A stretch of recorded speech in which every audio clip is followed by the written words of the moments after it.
Have you ever bought something and then thought, why did I even get this? You walk in to buy toothpaste and somehow you leave with a 3-pack bundle, a new toothbrush, and a chocolate bar from the checkout shelf. And what's wild is, none of that feels like a mistake in the moment. That's the power of selling done right, or if we're being honest, selling that knows exactly how your brain works before you do. The truth is, most sales techniques are not about showing you the best features or convincing you logically. They're about shaping how you feel about what you're buying, creating context around the product so your brain thinks, this is worth it, even if it never was in the first place.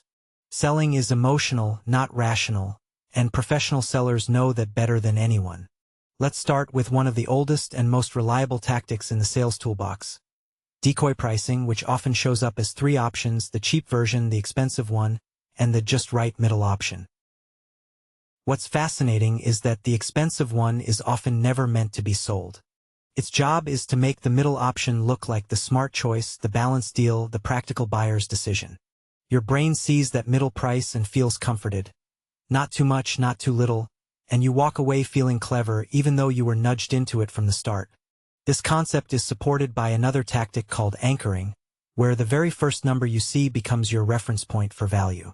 If you walk into a store and the first jacket you see costs $400, then a $200 one feels affordable by comparison, even if $200 was way over your budget to begin with. Anchoring works because our brains love comparisons more than we love absolutes. We want to know if something is a good deal, and that can only happen when it's framed against something more extreme. Now let's talk about scarcity and urgency, which are usually delivered in the form of countdown timers, low stock warnings, or time-sensitive deals. Only 2 left in stock might be a complete lie, but it still works because your brain enters panic mode when it thinks it might miss out on something. That fear of loss, or loss aversion, as psychologists call it, is far more powerful than the excitement of gain, which is why you'll see things like limited edition or offer expires in 3 hours, even on digital products that can't actually run out. Social proof is another silent but powerful trigger, and it shows up all over the internet, from Amazon reviews to App Store ratings to phrases like, over 10,000 customers served. When you see that other people have already made the choice, especially if they seem like people you'd trust, your brain relaxes and follows the herd. You're not analyzing, you're imitating. We do it because it feels safer and we think, if all these people bought it, it must be good. Even fake reviews can be effective if they look just real enough.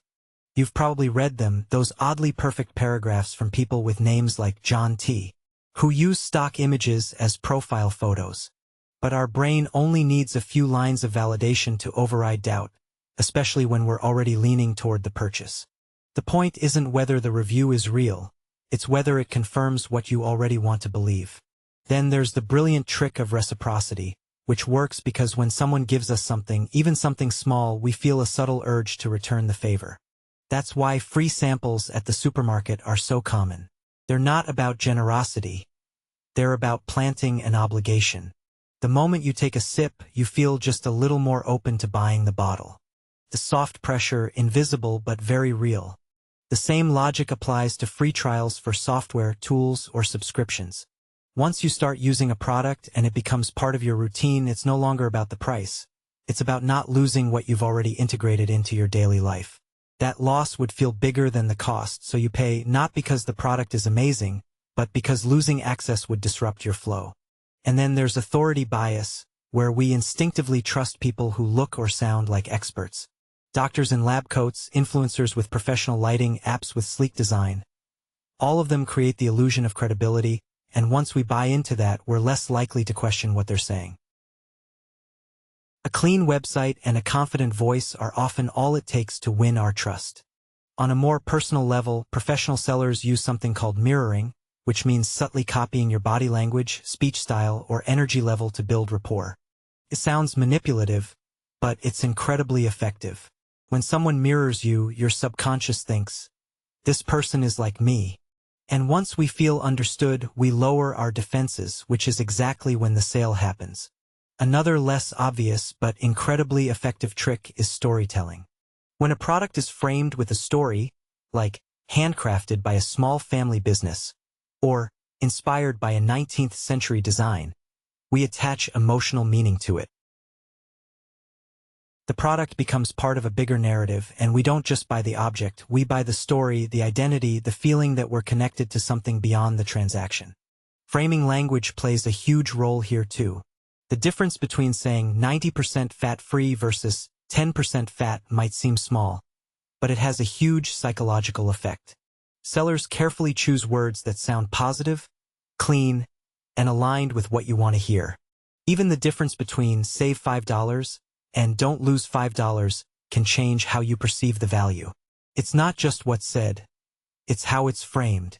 There's also the principle of commitment and consistency, where once you say yes to something small, like signing up for a free email list, you're far more likely to say yes to something bigger later. Your brain wants to remain consistent with your previous choices. It's a cognitive shortcut that says, I've already started down this path, so I might as well keep going. Marketers know this, which is why so many campaigns start with a freebie before offering the real deal. Some sellers even use personalization to make their pitch feel tailor-made just for you. Whether it's inserting your name into an email or recommending products based on your last purchase, this creates a sense of connection, like the seller knows you, which makes the offer feel more relevant and harder to ignore. It's not always genuine, but it doesn't need to be. It just needs to feel like it is. Then there's visual hierarchy, used in almost every online store, where the most profitable options are highlighted with bold colors, larger fonts, or recommended badges, all designed to steer your eyes and your choices toward the product that benefits the seller most. You're not picking freely. You're being guided, nudged subtly toward a choice that's already been optimized to convert you. Bundling is another classic trick. When you see buy two, get one free, or bundle and save, your brain does quick math and convinces itself that you're getting more for your money, even if you didn't need the extras in the first place. It's a trick that transforms spending more into saving more, which sounds absurd until you realize we all fall for it. Finally, let's not ignore the role of emotion in all of this. The best sellers, the truly elite, don't push features or discounts. They make you feel something. Whether it's the excitement of owning the latest gadget, the pride of supporting a good cause, or the comfort of being part of a community. If a product stirs an emotion, it bypasses logic entirely and goes straight to the part of your brain that says, yes, I want this. So, what can you do with all this knowledge? Simple, be aware. Awareness doesn't mean you stop buying things, it means you start buying for the right reasons.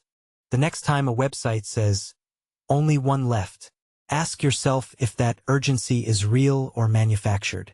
The next time you feel swayed by a review or an expert opinion, pause and ask whether it's actually influencing you or just confirming what you already wanted. Because once you see the game, you stop being a player and start being a strategist.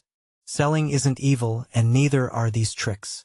In fact, many of them are neutral tools. They can be used for good or for manipulation. But when you understand them, you take back control. And that control, that's worth more than any deal, bundle, or countdown timer on the planet.